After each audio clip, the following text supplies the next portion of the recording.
మంధని దగ్గర సుందిళ్ళని ఒక క్షేత్రం ఉంది. ఆ సుందిళ్ళ క్షేత్రం కూడా అంతే.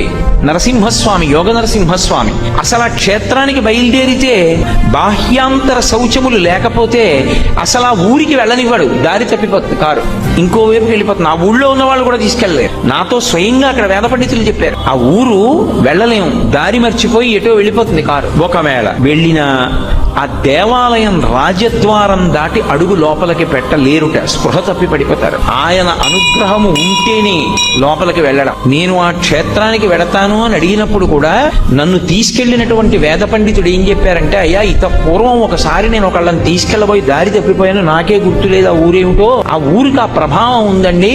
మిమ్మల్ని నరసింహస్వామి అనుగ్రహించి దర్శనం ఇవ్వాలనుకుంటే గుళ్ళోకి రానిస్తాడు, లేకపోతే రానివ్వడు. అర్చకుల్ని కూడా రానివ్వడు. అది విచిత్రం. అర్చకులు కూడా పడిపోతారు అక్కడ. శౌచం లేదనుకోండి లోపలికి రానివ్వడు.